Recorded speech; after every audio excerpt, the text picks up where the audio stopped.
제가 작년 가을부터 배드민턴을 시작했습니다. 시작을 하면서 바로 코치를 만나서 레슨을 받기 시작해서 여러 달 받았고, 지역에 있는 클럽에 가입해서 규칙적으로 운동을 하기도 했고, 집에서 라켓을 하나 두고 천장에다가 끈을 하나 매달아 놓고 라켓으로 이렇게 치면서 연습을 하고, 교회에서도 교육관 천장에 끈 매달아 놓고 여러분 안 계실 때 제가 와서 혼자 라켓을 휘둘면서 연습을 참 열심히 많이 했습니다. 그런데요, 실력이 잘 안 늘어요. 열심히 한다고 했는데 벌써 계절이 2번이나 바뀌었는데 가끔 목사님들하고 게임하면 아직도 계속 집니다. 서너 해 전에는 골프 레슨을 몇 달 동안 받아본 적도 있습니다. 연습장에서 매번 그 벽에다 대고 치다가 명절에 형님이 와가지고 제가 레슨 받는다는 걸 알고 나가봤냐, 시합을 해봤냐, 안 해봤다 그러니까 한번 가보자. 그래서 형님하고 매제하고 스크린 골프장을 갔습니다. 골프를 이제 18홀 게임을 다 돌았는데 스코어가 계산이 안 됩니다. 하도 오비가 많이 나서.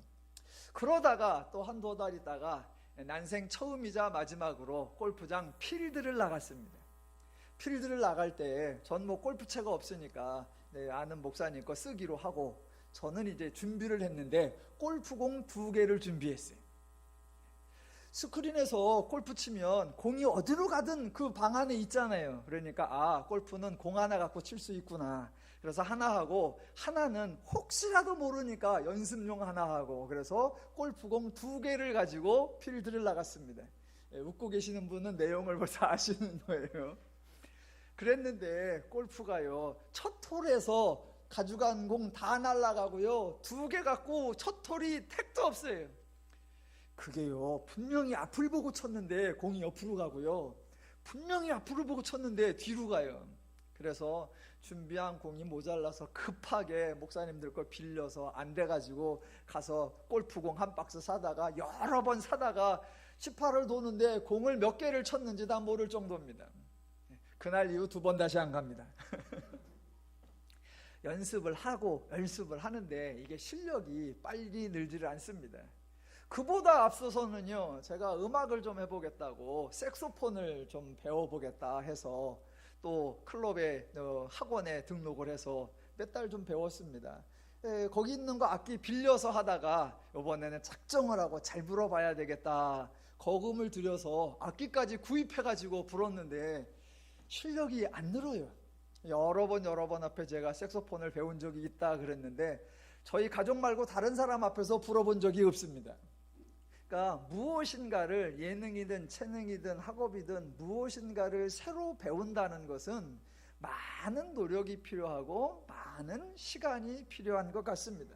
그동안에 가지고 있던 습성이나 태도나 어떤 사고나 생각, 이런 것들이 잘 바뀌지를 않습니다. 지난주에 제가 지금 서 있는 강대상에 대한 광고를 했습니다. 그리고 동일한 내용을 제 SNS에다가 언급을 했더니 선배 목사님께서 댓글을 달아주셨습니다. 광 목사야, 그래도 성도님들에게는 강대상이 중요한 역할을 하니까 좋은 것 하나 사서 놔라, 그런 댓글이셨습니다. 무슨 말씀이신지 충분히 이해가 갑니다. 교회에 왔는데 분위기가 교회 같지 않다면, 마치 학원 같다면, 설교를 들으려고 하는데 앞에 딱 놓여 있는 게 강대상이 아니라 마치 교탁 같고 마치 지휘대 같으면 설교처럼 안 들리고 교훈처럼 여겨질 수 있습니다. 그래서 교회를 건축할 때 디자인에 신경을 쓰고 교회의 기물들, 성물들에 신경을 많이 써서 어떻게든 성도들의 신앙심을 키우는데 도움을 주려고들 노력을 합니다. 충분히 이해가 갑니다. 그런 관점으로 출애굽기나 민수기를 보시면 이스라엘의 태도, 이스라엘의 행동, 이스라엘의 반응이 100% 아니 200% 납득이 됩니다. 애굽에서 수십 년 동안, 아니 수백 년 동안 지냈습니다. 애굽에서 그들이 참여했던 종교, 그들이 방문했던 신전, 그들이 절했던 신상, 그들의 종교 행위에 깔려있던 사고방식이 있었습니다. 그 사고방식이 잘 바뀌지 않는다는 겁니다. 제가 아는 분 중에 미국으로 이민을 가셔서 20년을 살다가 다시 귀국하신 분이 계십니다. 미국에서 20년을 사셨으니까 미국적 사고방식이 많이 있을 것 같은데 본인이 미국에서 살다 왔다는 얘기를 안 하면 미국에 한 번도 안 가본 분 같아요. 지독히 한국적이에요. 반대로 우리나라에 이민 와서 20년 동안 살고 있는 어느 분도 여전히 외국 사람 같아요. 한국적 사고방식이 그 사람에게 잘 드러나지 않습니다. 어떤 사람의 사고방식, 습관, 생각 이런 것들이 참 쉽게 바뀌지 않습니다. 그런데 기독교는 인간이 가지고 있는 죄적 사고방식을 하나님적 사고방식으로 바꾸는 종교입니다. 죄적 사고방식에서 하나님적 사고방식으로 바뀌는 거 이게 쉽지 않습니다.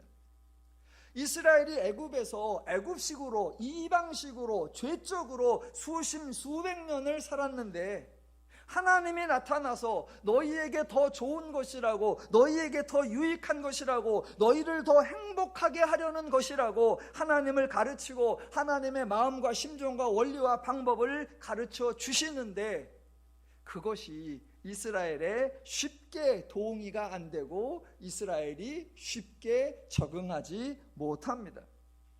저는 이스라엘이 충분히 이해가 됩니다. 지금도 교회에 왔는데 십자가가 없으면 되게 어색해하고 강대상이 아니면 매우 낯설어 하는데 그 시대에 신인데 신의 형상이 없다? 신인데 신전이 없다? 그거 용납하거나 수용하기가 절대로 쉽지 않았을 겁니다.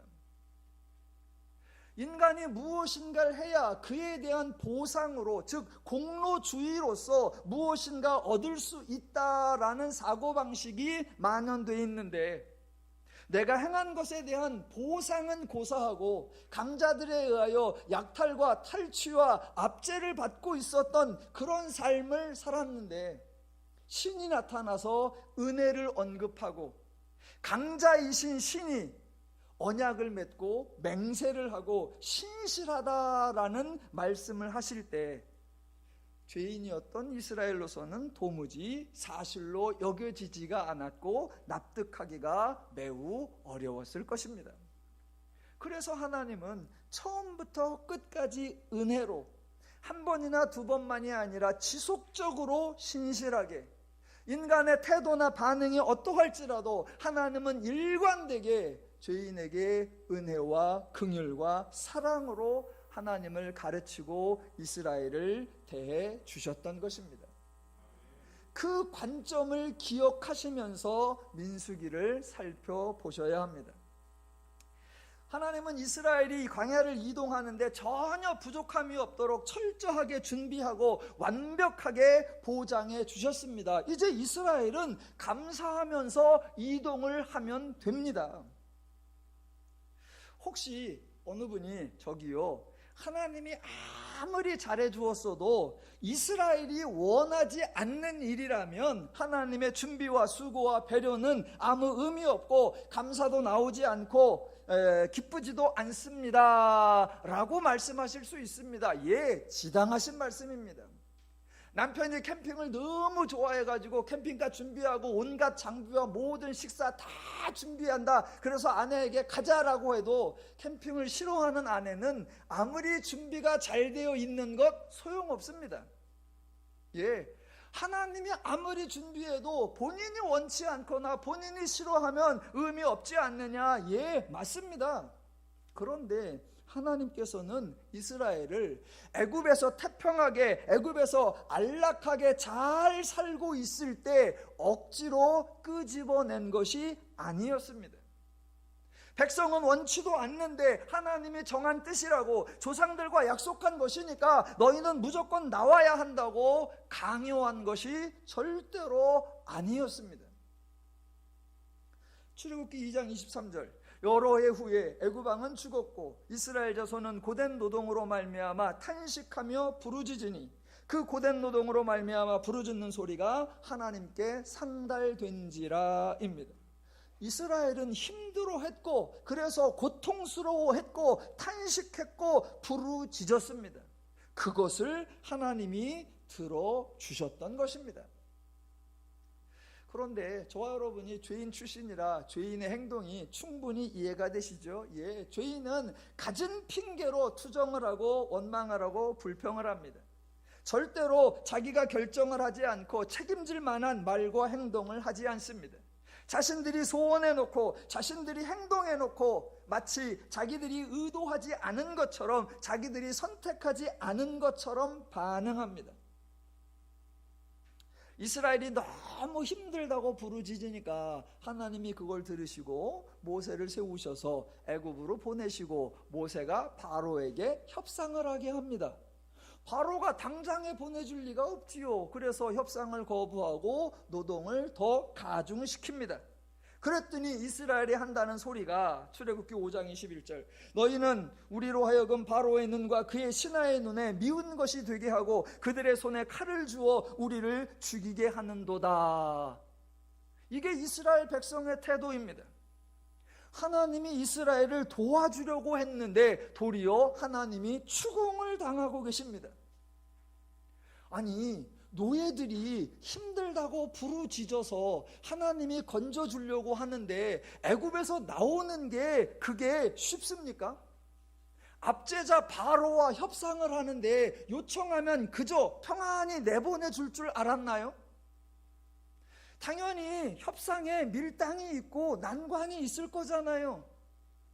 그러면 이스라엘이 하나님 그러셔도 우리를 포기하시면 안 됩니다. 전번 도와주시기로 한 거 끝까지 애써 주십시오. 그렇게 하나님께 힘을 실어드려야 되잖아요. 그런데 한다는 소리가 우리가 언제 너한테 탄식을 했었고 우리가 언제 도와달라고 했었느냐.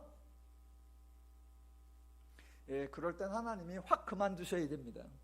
그런데 하나님은 신실하시니까 10가지 이적을 행하셔서 이스라엘을 애굽에서 인도하여 내십니다. 그것도 빈손 들게 나오게 하지 않고 애굽 사람들에게 구해서 은금, 패물과 의복을 듬뿍 가지고 나오게 하십니다.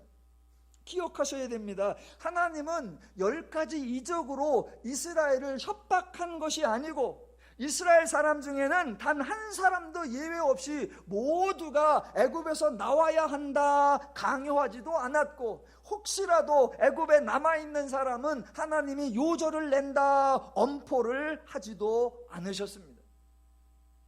하나님은 다양하게 하나님을 계시하셨고 이스라엘에게 유익한 조치들만 역사하셨고, 이스라엘은 그것을 다 보면서 따져보고 계산하여 보고 과연 여기 있는 게 나을까 따라가는 것이 나을까 다 계산을 두드려 본 후에 따라가는 게 좋겠다, 애굽에서 벗어나는 게 좋겠다 해서 애굽을 떠난 것입니다. 그래 놓고는 홍해에 도착하자마자 완전히 딴소리를 합니다. 출애굽기 14장 11절, 그들이 또 모세에게 이르되 애굽에 매장지가 없어서 당신이 우리를 이끌어내어 이 광야에서 죽게 하느냐? 어찌하여 당신이 우리를 애굽에서 이끌어내어 우리에게 이같이 하느냐? 우리가 애굽에서 당신에게 이른 말이 이것이 아니냐? 우리를 내버려 두라. 우리가 애굽 사람을 섬길 것이라 하지 아니하더냐? 애굽 사람을 섬기는 것이 광야에서 죽는 것보다 낫겠노라 입니다. 이게 전형적인 죄인의 반응입니다. 10가지 이적이나 행하셔서 애굽을 꾸집어내셨는데 하나님이 헛일을 하신 것처럼 되어버리십니다. 이럴 때는 하나님이 그래 알았다 다시 돌아가라 그래 버리면 됩니다. 그런데 하나님은 죄인을 잘 아시는 분입니다. 그래서 죄인의 행동에 놀라지 않고 죄인의 그릇된 반응에도 실망하지 않으십니다. 당연히 죄인에게 진노하지도 않으시고 어떤 심판이나 형벌을 내리시지도 않습니다. 그런데 오늘 민수기 11장에서 조금 다른 표현이 나옵니다. 1절, 여호와께서 들으시기에 백성이 악한 말로 원망하며 여호와께서 들으시고 진노하사 여호와의 불을 그들 중에 붙여서 진영 끝을 사르게 하시매입니다. 제가 종종 부탁을 드리는 것이 성경을 읽으실 때 어느 한 구절만 보고 그 구절만 근거로 전체 내용을 말하시면 안 된다라는 겁니다. 지금 1절에 여호와께서 진노하셨다라는 표현이 나옵니다. 이 표현을 보고 성경에 보니까 여호와께서 진노하셨습니다. 무슨 일이에요? 원망이나 불평하는 일에, 그런 일에는 하나님께서 진노하십니다 라고 말하시면 안 된다라는 겁니다. 왜요? 그동안 이스라엘이 여러 차례 원망했음에도 불구하고 하나님은 진노하지 않으셨었기 때문입니다. 그런데 왜 이 구절에는 여호와께서 진노하셨다라는 표현이 등장할까요? 그렇게 하나님이 진노하셔서 어떤 조치를 내리셨을까요? 그러니까 진노했다는 표현, 진노에 따른 하나님의 반응, 이런 것들을 전체적으로 살펴보아야 합니다.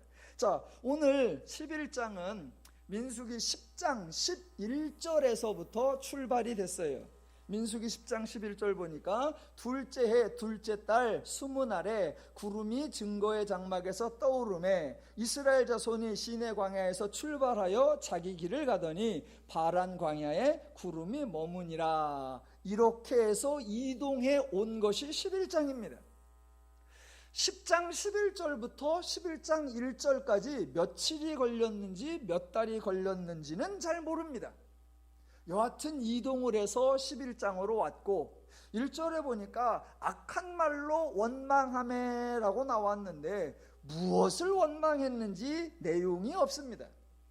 대신 11장 4절부터 원망이 시작되고 12장에 14장에 16장에 17장에 계속 불평하고 원망하는 이야기가 등장하기 때문에 1절은 특정한 사건이 아니라 이후에 나오는 모든 원망들을 총괄해서 서문처럼 표현하고 있구나라고 이해할 수 있습니다.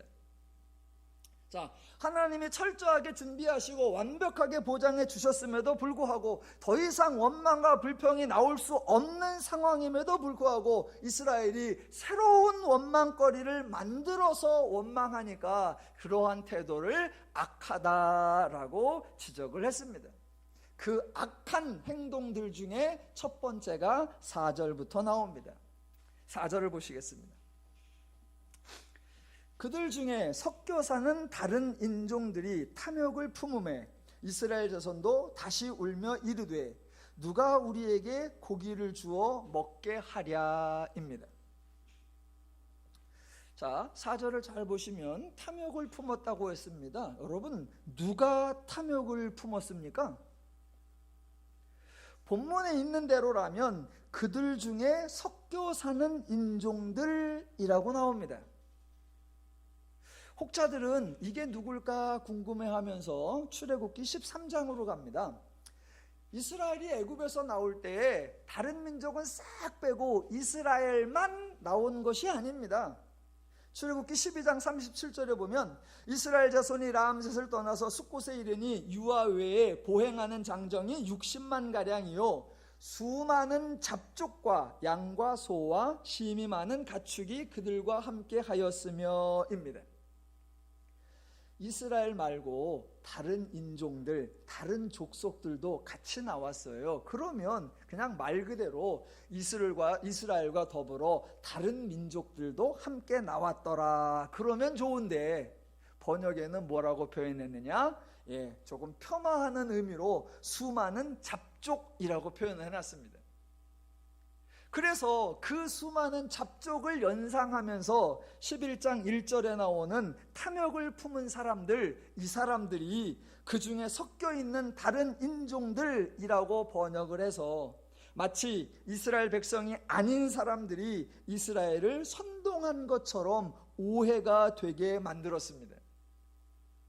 그러나요, 4절에 나오는 그들 중에 섞여 사는 다른 인종들, 이것을 원문대로 번역을 하면 아주 단순하게 그저 그들 중에 모인 사람들입니다.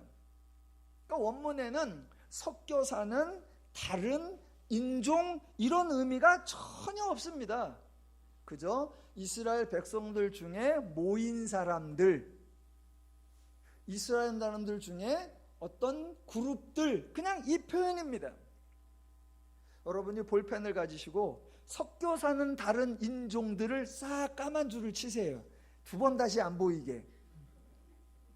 그래서 4절을 읽을 때, 그리고 거기다 그냥 모인 사람들이라고 쓰시면 4절을 그들 중에 모인 사람들이 탐욕을 품음에, 이렇게 하면 됩니다. 제가 성경에 이 번역을 좀 건들 때는 늘 조심스러운데 그래도 좀 따져볼 땐 따져보아야 합니다. 원래 구약 성경이 히브리어로 기록되어 있고 조금의 아람어가 포함되어 있고 신약 성경이 헬라어로 기록되어 있어요. 그러다가 기독교가 로마에 의해 국교화가 되어서 기독교가 이제 강력한 종교가 되고 정치하는 집단과 연계가 되어서 지배 그룹이 되어버렸습니다. 그래서 이제 교회가 성경을 어떻게 지배하는 세력들에게 유리하게 좀 할까 해서 만들어낸 게 성경 번역을 하는 거였어요. 그래서 히브리어와 아람어, 헬라어로 된 성경을 백성들은 모르고 지도자들만 알고 있는 언어, 그래서 약간의 의미가 달라지게 자기들에게 유리한 내용이 만들어지게 번역을 살짝 왜곡해서 만들어냈습니다. 그게 라틴어로 기록된 벌게이트 성경이라는 거예요. 그래서 신학적 내용이 다 왜곡되고 약간 변개됩니다. 나중에 이제 중세가 되면서 인문주의가 발달하면서 교회가 엉뚱한 내용, 틀린 내용을 말하고 있다. 그동안 라틴어 성경으로 보면서 우리가 배웠던 거 헬라어로 보니까, 히브리어로 보니까 잘못됐더라. 라틴어를 버리고 원문으로 돌아가자. 그래서 인문주의가 발생하는 거고요. 그거보다 더, 그것도 헬라어로 히브리어로 해놓으면 백성들이 읽지 못하지 않느냐. 그래서 백성들이 읽을 수 있도록 독일어로, 영어로 번역을 하자. 그래서 종교개혁이 일어난 겁니다. 그래서 몇몇 중요한 곳에 그래서는 원문을 좀 많이 참조를 해야 합니다. 여러분은 뭐 헬라어나 히브리어까지 배우실 필요는 없습니다. 배운 제가 설명해 드릴 테니까 들으시면 됩니다. 예, 지금 4절에 나오는 그들 중에 모인 사람들이 탐욕을 품었다라는 겁니다. 광야에 있는 사람들 중에 이스라엘 사람들은 하나님을 잘 믿고 수많은 잡족은 하나님을 안 믿는 것 아닙니다. 이스라엘은 오직 순종하고 감사하고 섞여 사는 다른 인종들은 원망하고 불평하는 것 아닙니다. 더 나아가 잡족들이 탐욕을 품어서 이스라엘을 유혹하고 이스라엘을 시험에 들게 하는 주범 아닙니다. 우리말 성경 번역은 성경의 의도와 정반대로 되어 있습니다. 성경은 이런 걸 의도한 거예요. 애굽에서 이스라엘을 출애굽시킬 때 이스라엘과 더불어 다른 민족들도, 다른 족속들도 같이 나왔다라고 기록한 겁니다. 왜? 그만큼 하나님의 이적과 기사가 다른 사람들에게도 신뢰가 줄 정도였다라는 겁니다. 하나님을 모르는 사람들, 조상들의 약속과 전혀 무관한 사람도 그 하나님의 10가지 이적을 보면서 와, 이 신은 애굽 신들과 다른 살아있는 신이요, 활동하는 신이요, 이 신은 자기 백성을 책임지는 좋은 신이구나, 이 신을 따라가는 게 더 좋겠구나 라고 여겨질 만큼 하나님이 계시와 이적을 행하셨다라는 그것을 설명하는 겁니다. 절대로 하나님이 이스라엘 백성을 인도하려고 내려하는데 불필요한 사람들, 따라와서는 안 되는 잡족들, 섞여 사는 쓸데없는 인간들이 달라붙었다라고 비난하는 것이 전혀 아닙니다. 다시 가봅니다. 누가 탐욕을 품었습니까? 예, 그들 내부에서 또는 그들 중심에서 모여있는 자들이 탐욕을 품었습니다. 이스라엘 중심 세력이 형성한 자들, 이스라엘의 유력자들이 따로 모여서 탐욕을 품었고, 그랬더니 이스라엘의 나머지 사람들도 함께 탐욕을 품었다라는 겁니다. 그러니까 누가 탐욕을 품었느냐 물어볼 것도 없고요, 누가 먼저 탐욕을 품었느냐 따질 것도 없습니다. 광야에 있는 모든 사람들이 악했고 모든 사람들이 탐욕을 품었다라는 겁니다. 그러니까 죄인들 중에서 이스라엘 죄인과 타민족 죄인을 구분하는 거 아무 의미가 없고요, 죄인들 중에서 먼저 죄 지은 사람과 나중에 죄 지은 사람 따지는 거 아무 의미 없고요, 이 죄인들 중에 더 큰 죄를 지은 죄인과 덜 중요한 죄를 지은 죄인 따지는 거 아무런 의미가 없습니다. 지금 성경은 죄인들, 악한 사람들, 탐욕을 품은 사람들이 원망을 했다라는 거예요. 그 원망이 4절. 누가 우리에게 고기를 주어 먹게 하랴. 우리가 애굽에 있을 때에는 값없이 생선과 오이와 참외와 부추와 파와 마늘들을 먹은 것이 생각나거늘 이제는 우리의 기력이 다하여 이 만나 외에는 보이는 것이 아무것도 없도다입니다. 그러니까 죄인들의 원망은 사실에 기초하지 않습니다. 물론 100% 거짓말은 아니죠. 사실도 있지만 허다한 과장과 또는 허다한 거짓말이 첨가됩니다. 지금 4절에서 가장 대표적인 거짓말이 하나 있습니다. 그게 뭐냐면 값없이입니다. 값없이. 물론 이스라엘이 애굽에서 생선과 오이와 참외와 부추와 마늘 먹었을 수 있습니다. 그리고 이 사람들이 주로 야채에 대해서만 말했지만 그들이 고기와 즉 소고기, 양고기, 염소고기 그것을 먹었을 수도 있습니다. 먹는 거에 대한 불평은 출애굽기 16장에서 제일 먼저 나오는데 그때는 이렇게 말합니다. 출애굽기 16장 3절. 이스라엘 자손이 그들에게 이르되 우리가 애굽 땅에서 고기 가마 곁에 앉아있던 때와 떡을 배불리 먹던 때에 여호와의 손에 죽었더라면 좋았을 것을. 맞아요. 애굽에서 고기도 먹었고요, 떡도 먹었고요, 부추도 먹었고요, 마늘도 먹었고요, 파도 먹었습니다. 다양하게 먹었던 거 분명합니다. 그런데 그 먹은 것들이 과연 값없이였을까요? 그것들 누가 주었겠습니까? 이스라엘이 수고도 아니하고 노동도 아니하고 일도 아니하였는데 애굽의 통치자 바로가 생선과 오이와 참외와 부추와 파와 마늘과 고기들을 무한리필, 그것도 값없이 주었겠습니까? 정말 값없이 주었다면 와우, 애굽은 지금부터 3000년 전에 이미 백성들을 향한 복지가 최고였습니다. 아니, 애굽은 자기 백성뿐만 아니라 얹혀 사는 타민족, 심지어는 죽이려고 험한 노동을 시키는 노예들에게까지 고기와 떡과 생선과 야채를 값없이 주는 그런 나라였나요? 아니, 그렇게 좋은 것을 그렇게 값없이 먹고 살았으면 애굽에서 힘들다고 하지 말았어야죠. 고된 노동으로 말미암아 탄식하지 말았어야죠. 고통스러운 목소리로 부르짖지 말았어야죠. 이스라엘이 애굽에서 부르짖는 소리와 지금 광야에서 부르짖는 소리 중에 어떤 게 진실일까요? 지금 성경은 이스라엘이 말하고 있는 얼토당토하는 값없이라는 표현과 하나님이 행하시고 계시는 실제로 진정한 값없이를 대조해서 표현하고 있습니다. 지금 하나님은 1년째 이스라엘에게 양식을 제공해 주시고 계십니다. 어떻게요? 값없이. 하나님은 만나를 내리시면서 이스라엘에게 일을 시키지 않으셨고 이스라엘에게 밥값을 하라고 추궁하지도 않으셨습니다. 하나님이 이스라엘에게 더 나아가 모든 인간에게 베풀어주는 모든 것이 진정한 값없이 무료, 공짜, 기독교 표현으로 은혜입니다. 자, 저 여러분이 지금 민수기를 보고 있는데 이제 불평이 11장부터 쭉 앞으로 매주마다 나올 거예요. 그런데 미리 제가 알려드릴게요.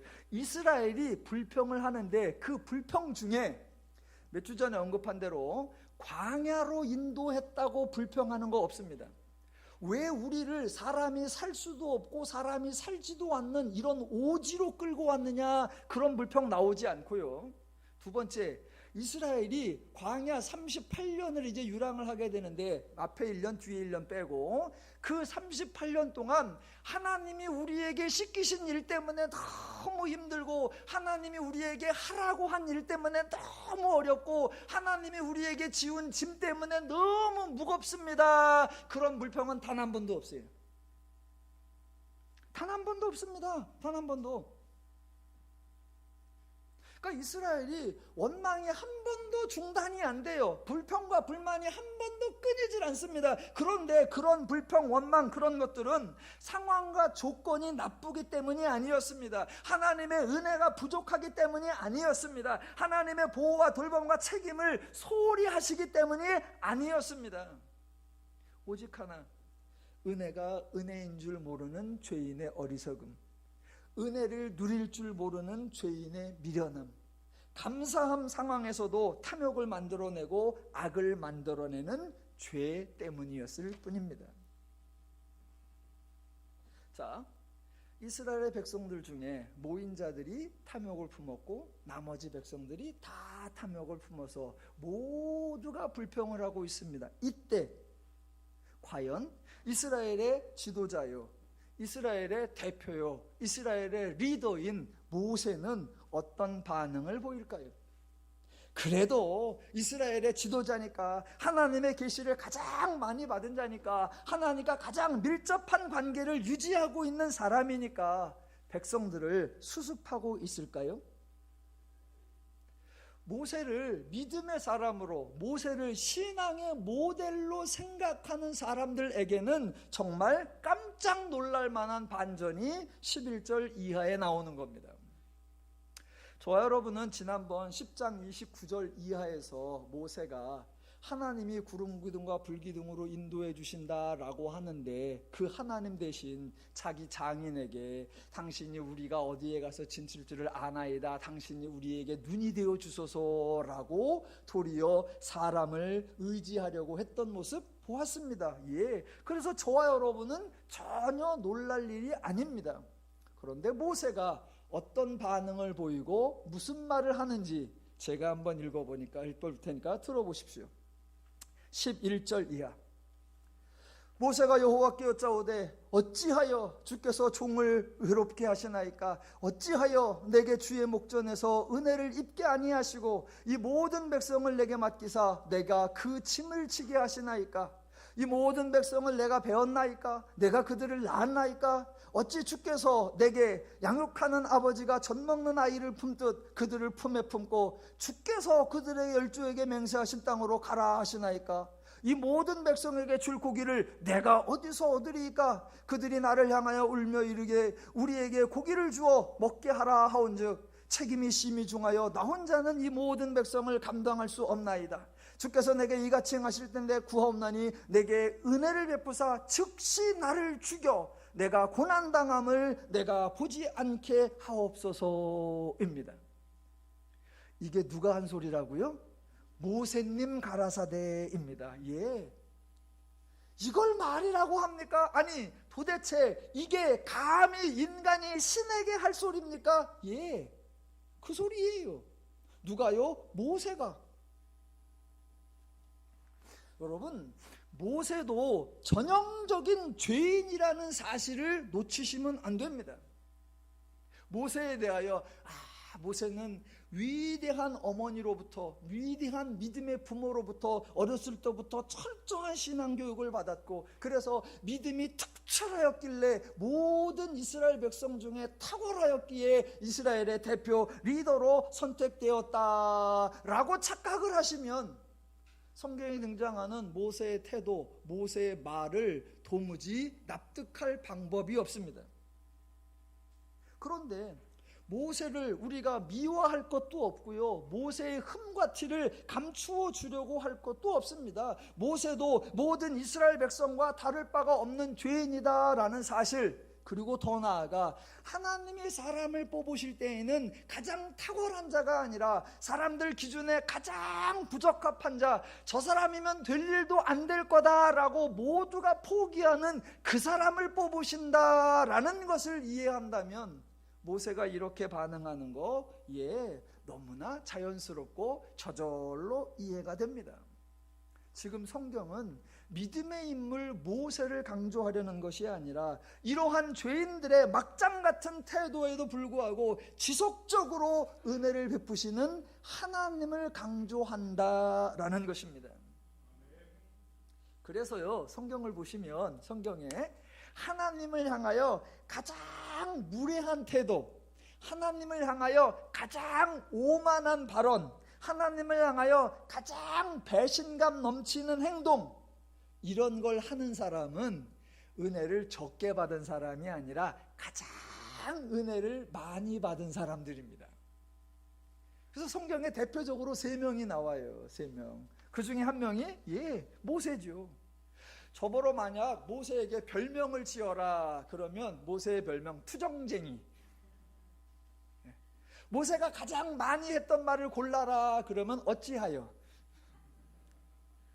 모세는 툭하면 하나님 앞에서 쫓아가지고 어찌하여 이러십니까? 여러분, 살인자요, 도망자요, 그래서 백성들조차도 인정하지 않았던 그 모세를 하나님이 불러서 이스라엘의 대표로 세워주셨는데, 그 모세가 한다는 말이 오늘 같은 본문입니다. 두 번째 인물이 누구예요?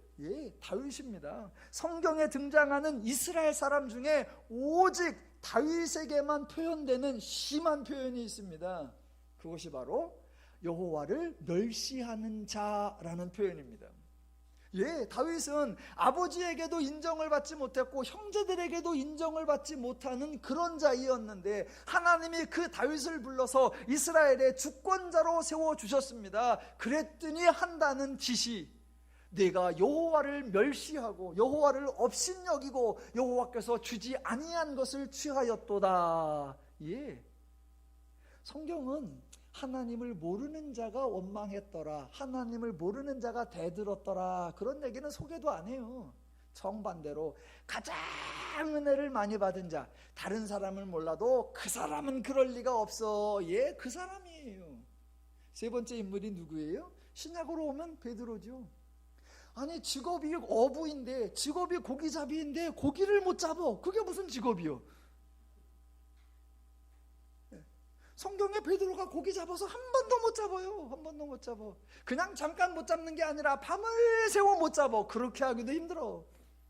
그런 베드로를 예수님이 제자 삼아서 병 고치는데 3사람만 들어가는 그 자리에 베드로를 들어가게 하시고, 예수님이 변화하시는 산에 3사람만 데리고 가는데 그때도 베드로를 데려가시고, 그렇게 베드로에게 특수 은혜를 갑절로 주셨는데 베드로 한다는 일이 예수님이 잡혀가실 때 저주하며 부인하며 맹세하여 가로되 나는 그를 모른다예요. 그러니까 성경에서 하나님을 대하여 가장 무례하고 가장 오만하고 가장 배신감 넘치는 행동을 누구를 등장시킨다고요? 가장 은혜를 많이 받고 가장 계시를 많이 받은 자, 그를 성경이 샘플로 등장시키는 거예요. 죄인의 한계를 보아라 라는 겁니다. 이스라엘이, 더 나아가 모세가 이렇게 터무니없는 원망을 쏟아 놓습니다. 여러분, 왜 이럴까요? 왜 이럴까요? 가장 간단한 설명은 죄인은 그래요 라는 거죠. 죄인은 그래요. 조금만 더 구체적으로 설명을 해보면, 자, 민수기 10장에서 출발을 했다 그랬습니다. 10장 11장에서. 그래서 지금 11장까지 왔는데 이게 며칠 동안 온 건지 몇 달 동안 온 건지 몇 년 동안 온 건지 그게 기록이 없습니다. 민수기에 보면 출애굽해서 10장 11절까지 약 1년 동안에는 몇째 달 몇째 달 몇째 달 이런 얘기가 나옵니다. 그리고 가나안에 들어가기 전 1년 동안도 그 얘기가 나옵니다. 그래서 민수기 10장 11절에 둘째 해 둘째 달 이러고 나오고, 이제 민수기 20장에 가보면 첫째 달에라고 나옵니다. 근데 20장에 첫째 달이 몇 년 첫째 달인지가 안 나와요. 대신 그게 첫째 달인데 곧이어 미리암이 죽고 곧이어 아론이 죽고 곧이어 모세가 죽는 얘기가 나옵니다. 그런데 미리암이 죽고 아론이 죽고 모세가 죽는 얘기는 40년째에 일어난 일이에요. 그래서 성경은 출애굽한 지 1년 동안과 가나안에 들어가기 전 1년 동안은 그 날짜를 언급해 준다. 그런데 그 중간에 38년 동안에는 전혀 날짜를 언급하지 않는다.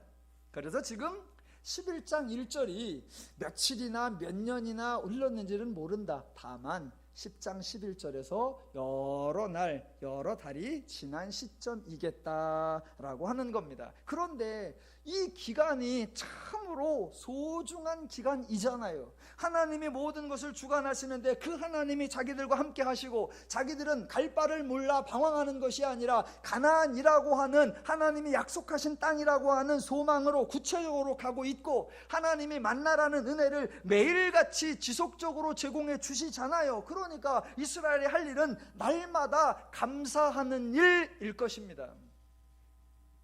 여기서 여러분이 자주 들으셨던 질문 하나 해볼게요. 여러분, 감사하다의 반대말이 무엇일까요? 예전에 누가 저한테 물으면 감사하다의 반대말 불평하다, 원망하다 그랬더니 그런 게 아니래요.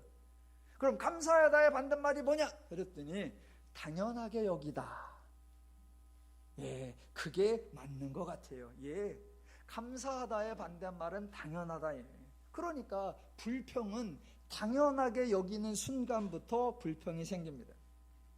여러분, 이스라엘이 하나님께 은혜를 받는 것은 절대로 당연한 것이 아닙니다. 이스라엘은 요구할 권리를 가지고 있고 하나님은 공급할 의무를 가지고 있는 것이 아닙니다. 이스라엘은 감히 하나님께 부르짖었고 하나님은 정말 은혜로 매번 응답해 주셨습니다. 그러니까 이스라엘은 감사했어야 합니다. 그리고 실제 이스라엘은 감사한 적이 있어요. 언제? 홍해 앞에서. 애굽에서는 나왔는데 앞에는 바다가 있고 뒤에는 적군이 쳐들어오니까 생명의 위협을 받았습니다. 그래서 부르짖었더니 하나님이 기적과 같은 은혜로 살려주시자 온 백성이 솟구치며 춤추며 하나님께 찬양하며 감사했다라고 합니다. 예, 맞아요. 그렇게 하는 거예요. 그렇다면 이스라엘은 홍해뿐만 아니라 매일매일 생명의 위협을 받고 있고 매일매일 하나님의 은혜를 공급받고 있으니까 만나를 거두는 매 순간마다 감사합니다, 감사합니다를 반복했어야 합니다. 그런데 만나가 하루가 내리고 만나가 한 달이 내리고 만나가 1년이 내리니까 매일매일 만나가 내리니까 이제 만나는 하나님이 주시는 은혜가 아니라 매일 눈 떠보면 내 눈앞에 당연히 있는 것이 되어버렸습니다. 이제 만나를 보아도 놀랍지가 않고 만나가 하나님이 주신 거다라는 생각이 없어진 겁니다. 놀라움이 사라진 곳, 감사가 사라진 곳에 서서히 악한 마음이 싹트고 탐욕이 자리를 잡게 되고, 그러면 원망과 불평과 불만이 쏟아져 나오게 되어 있습니다. 이것이 죄의 악순환입니다. 죄인에게는 민수기 내내 이 죄의 악순환이 반복되고, 구약 내내 죄의 악순환이 반복되고, 신약 내내 죄의 악순환이 반복되고, 오늘날 우리들의 삶 속에서도 죄의 악순환이 반복됩니다. 죄의 악순환이 반복된다. 예, 가장 확실하게 확인할 수 있는 것 사사기죠. 이스라엘이 이변 주변 나라들의 침입을 받았습니다. 스스로 해결할 능력이 없자 하나님께 부르짖었고 하나님이 사사를 통해 구원해 주셨습니다. 그래서 이스라엘이 40년 동안 80년 동안 평온하였더라입니다. 그랬더니요, 하나님이 구원해 주시고 그들에게 평안을 주셨습니다. 그랬더니요, 그 다음엔요, 저들이 여호와 보시기에 악을 행하여, 하나님이 또 사사를 세우셔서 이스라엘을 구출하시고 또 80년간 평안을 주셨습니다. 그랬더니요, 그 다음엔요, 이스라엘 자손이 또 여호와 보시기에 악을 행하여입니다. 왜요? 하나님이 이스라엘을 구원해 주었고 40년을 평안해 주었습니다. 여러분, 이방으로부터 40년을 구원해 준 것과 더 이상 이방인이 쳐들어오지 못하도록 40년을 평안하게 지켜준 것과 어느 게 더 큰 은혜예요? 예, 하나님이 40년간, 하나님이 80년간 평온을 지켜준 게 더 큰 은혜입니다. 그런데 감사가 안 나오고 또 악을 행하여입니다. 이유는요? 평안이 너무 지속돼서 그래요. 평안이 너무 당연해서 그래요. 그러니까 하나님이 이적과 기적을 행할 때는, 자, 사사기 사건 중에 가장 놀라운 사건이 드보라 사건입니다. 적군이 여러 번 쳐들어오는데 가장 강력한 적군이 쳐들어왔을 때가 가나안 야빈의 왕 군대 장관 시스라가 철병거 900승을 가지고 옵니다. 다른 데에서는 이방이 압제하였더라만 나와요. 그런데 드보라 사건에서는 철병거 900승이라고 하는 어마어마한 무기가 등장합니다. 그랬더니 하나님께서 사사를 세웠어요. 누구 세웠다? 가장 그동안 세웠던 사사들 중에 가장 연약한 여자. 그러니까 이쪽에 가장 강력한 군대가 쳐들어왔는데 이쪽에 가장 연약한 사사 드보라를 세운 겁니다. 그 순간 이스라엘은 이길 것 같다, 질 것 같다? 당연히 질 것 같죠. 그때 이스라엘에 군대 장관 바락이라는 사람이 있습니다. 군사도 1만 명이나 있어요. 그래서 드보라가 바락에게 네가 나가서 싸워라 그러니까 절대로 안 가겠다고 바락을 합니다. 왜요? 자기가 봐도 싸움이 안 되거든요. 근데 하나님의 은혜로 기적같이 그 싸움에서 승리합니다. 그러자 바락이 뭐한다? 사사기 6장에 드보라의 노래라고 알려진 바락의 노래가 나오는 거예요.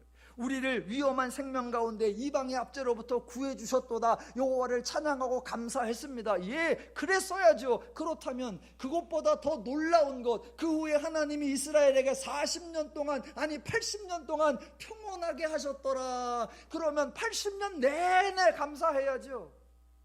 철병거 900승을 이긴 것보다 더 놀라운 감사를 해야죠. 왜? 이방이 쳐들어오지도 못하게 하셨고 이방인과 싸울 것도 없도록 우리를 지켜주시고 우리를 보호하여 주셨도다. 감사하리로다. 예. 그런데 이스라엘은 이겼을 때에는, 위험에서 벗어난 그 순간에는 감사하다가 평온이 1년 가고 평온이 10년 가고 평안이 30년 가고 평온이 80년 가니까 이스라엘 백성이 또 여호와 보시기에 악을 행하여. 예. 지금 성경은, 자, 오해를 하시면 안 됩니다. 왜 불평하고 왜 원망하느냐, 그런 건 나쁜 놈들만 하는 거예요. 그런 거 하지 마. 그냥 언제나 감사해. 무조건 감사해. 성경은 그렇게 말하지 않습니다. 성경은 감사를 강요하지 않고요, 원망과 불평을 원천적 차단하지 않습니다. 어느 혁명가가 혁명을 일으키면서 기독교를 비난하면서 이렇게 말했습니다. 종교는 민중의 아편이다. 여러분, 기독교에 대한 가장 완벽한 오해입니다. 여러분, 성경을 읽어보시면 하나님은 인간들에게 주어진 상황에 만족하고 저항이나 개혁하려고 하지 말고 잠자코 쥐죽은 듯이 있어 라고 말씀하신 적이 없습니다. 혁명가는 종교는 민중의 아편이다 라고 비난할 것이 아니라, 혁명을 하고 싶었으면 모든 백성들에게 여러분 제발 성경을 읽어보시고 여러분 제발 성경을 이해하시고 여러분 제발 성경대로 하십시오 라고 했어야 합니다. 왜냐하면 성경을 읽어보면 성경의 이야기는 계속해서 인간의 상황을 변화시키는 이야기이기 때문입니다.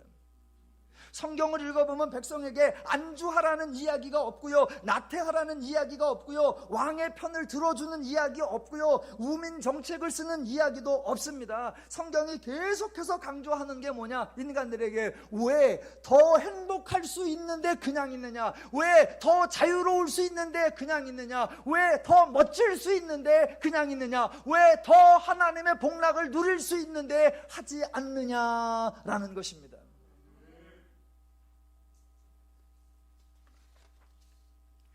대표적으로 몇 개만 들어볼까요? 야곱이 형을 피해서 외삼촌네 집으로 돌아가서 처가살이를 합니다. 그랬더니 외삼촌이 일한 값을 안 줍니다. 그때 성경이 뭐라고 할까요? 야 야곱아, 오갈 데 없는데 외삼촌이 걷어준 것만도 고마워. 그저 나는 무익한 종입니다. 그러면서 주는 거나 먹고 살아. 안 그러십니다.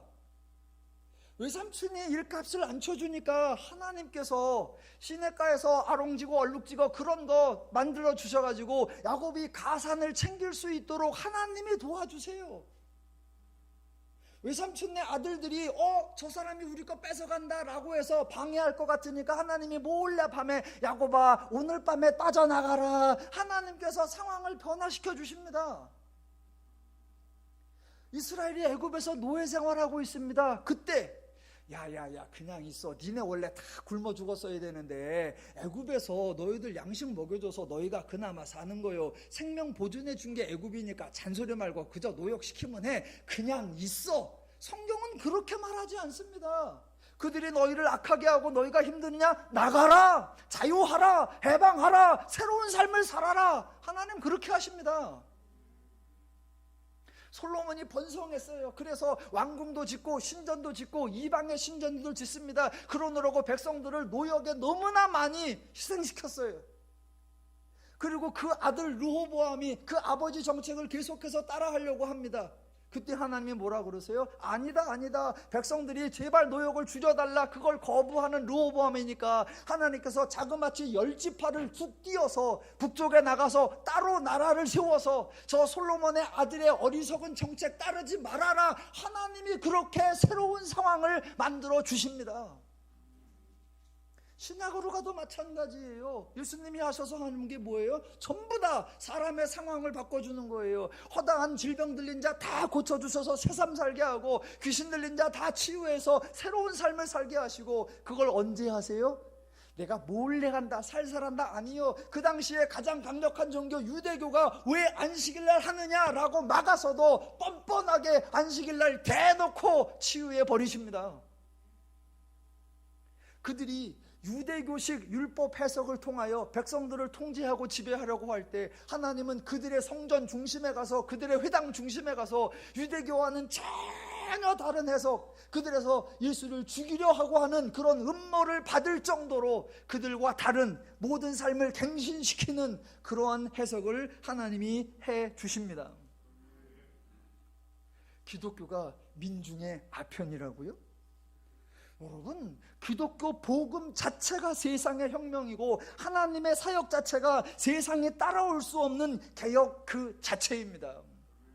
지금 하나님은 이스라엘에게 너희들 왜 불평하느냐라고 진노하시는 것이 아니고 왜 감사하지 않느냐라고 진노하는 것이 아닙니다. 하나님이 진노하셨어요. 왜요? 왜 내가 준 은혜를, 왜 내가 준 복을 더 풍성히 누려야 하는데 누리지 못하느냐, 속상하심입니다. 성경을 읽어보면요, 감사하라가 그렇게 많이 안 나와요. 제가 늘 말씀드리잖아요. 성경이 기뻐하라, 감사하라, 기도하라 이런 얘기가 많이 안 나옵니다. 그런데 표현이 세요. 표현이 세. 뭐라고 나온다? 항상 기뻐하라, 쉬지 말고 기도하라, 범사에 감사하라. 표현이 세게 나오니까 그런 표현이 많이 나오는 줄 알아요. 성경에 감사하라 몇 번 안 나와요. 대신 성경에 많이 나오는 표현이 있어요. 뭐가 나와요? 기억하라예요. 기억하라.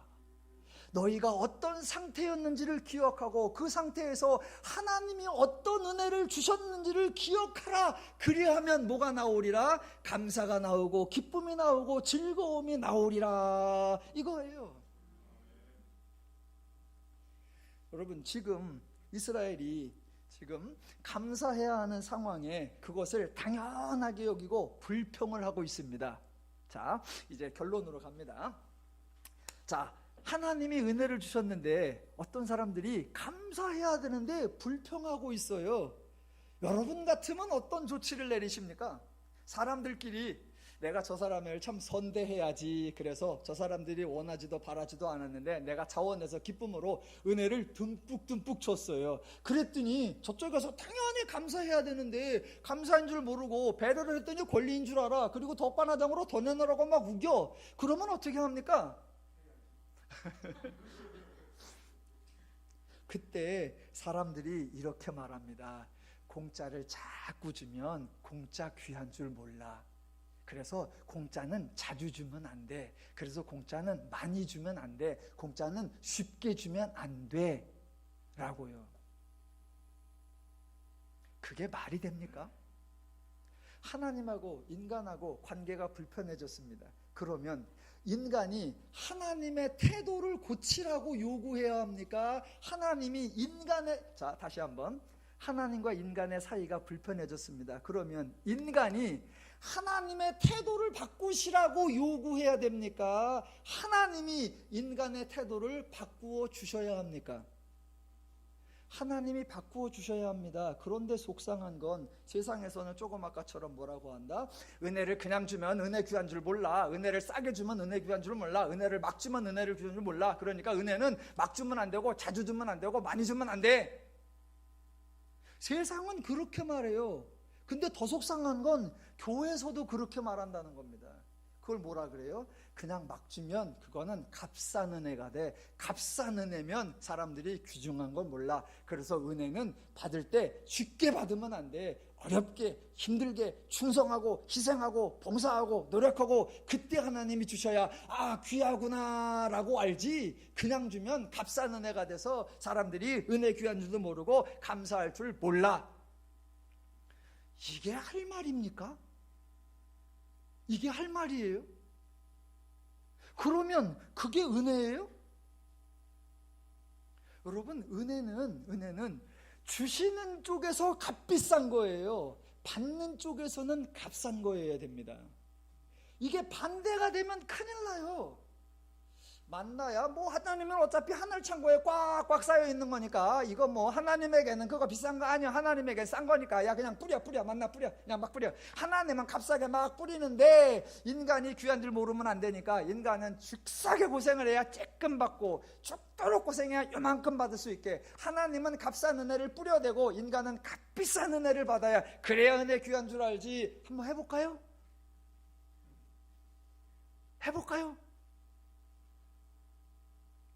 큰일 납니다. 큰일 나요. 그게 죄의 방식이고 그게 세상의 방식이에요. 큰일 납니다. 기독교는 정반대예요.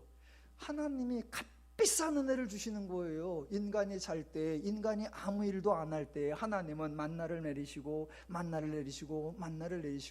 인간이 여전히 하나님 앞에 대적하고 부인하고 떠나갈 때에 하나님은 그 죄인들을 위하여 자기 아들 독생자를 보내셔서 십자가를 지게 하시고 하나님은 값비싼 은혜를 제공하시고 대신 인간에게는 값싸게 받아서 이 값싼 것이 귀한 줄을 알아 한순간도 하나라도 헛되이 쓰지 말고 정말 귀하게 누리고 즐기고 향유하고 기뻐하고 행복하라. 이게 하나님의 원리입니다.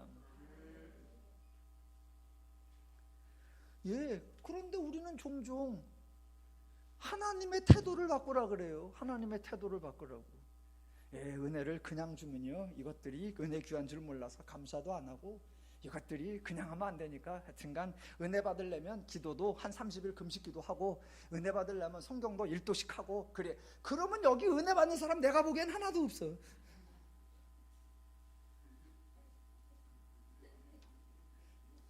저를 포함하여 또 저만 교만하다고 그럴까 봐. 예. 그래서 기독교를 뭐라 그래요? 복음이라고 하고. 그래서 하나님이 하시는 조치를 뭐라고 한다? 은혜라고 합니다. 은혜라고. 백성이 원망하고 모세도 원망하고 그때 하나님의 반응이 뭐예요? 예. 참 저 같으면 뭐 택도 없는 얘기지만 저 같으면 뭐라 그래요? 그럼 돌아가. 애굽이 그렇게 좋으면 가. 하나님은 강요하신 적이 없습니다. 애굽에 한 놈도 남아있지만 이스라엘 속은 무조건 다 나와야 돼. 남아있으면 내가 반 죽인다. 그런 적이 없습니다. 그 다음에 나온 놈들은 무조건 다 가야 돼. 중간에 안 들어가는 놈은 심리로 묶어서 발병 나. 그러니까 발병 날래 따라올래. 그러신 적이 없어요. 언제나 자유예요. 그때 하나님이 갈 놈은 가고. 그건 하나님이 자유를 주시는 것이 아니라 하나님이 방치하시는 거고 무책임하신 거예요. 그래서 하나님은 끝까지 책임지십니다. 하여간 안 가는 놈들은 나한테 죽어. 그것이 아니라 기어코 내가 너희를 설득하고 원망이 나오면 또 은혜를 주고, 원망이 나오면 또 은혜를 주고, 원망이 나오면 또 은혜를 주어서 기어코 너희가 나를 알아, 감동받아, 기뻐할 때까지 나는 너희를 책임진다. 이게 하나님의 태도요, 하나님의 원리요, 하나님의 방식입니다. 그래서 그들이 원망했다, 하나님이 진노하셨다. 조치가 뭐예요? 조치가 31절. 하나님은 신실하시니까 바람이 여호와에게서 나와 바다에서부터 메추라기를 몰아 진영 곁 이쪽 저쪽 곧 진영 사방으로 각기 하루끼쯤 되는 지면 위 두 규빗쯤에 내리게 한지라. 백성이 일어나 그날 종일 중야와 그 이튿날 종일토록 메추라기를 모으니 적게 모은 자도 10호멜이라. 그들이 자기들을 위하여 진영 사방에 펴 놓았더라. 이분이 우리 하나님이시고 이 하나님의 마음과 원리와 방법이 인간에게 가장 좋은 줄로 믿습니다. 그런데 죄적 사고방식에서 하나님적 사고방식으로 변화되는 게 참 쉽지 않아요. 그래서 저도 하나님이 계속 그렇게 하시니까 저도 계속해서 하나님의 방법, 하나님의 원리를 설교할 겁니다. 성경을 읽으시고 설교를 들으시고 하나님의 말씀을 잘 배우셔서 하나님 때문에 즐겁고 신나고 행복하고 평안한 삶 풍성히 누리시기를 주님의 이름으로 축원합니다.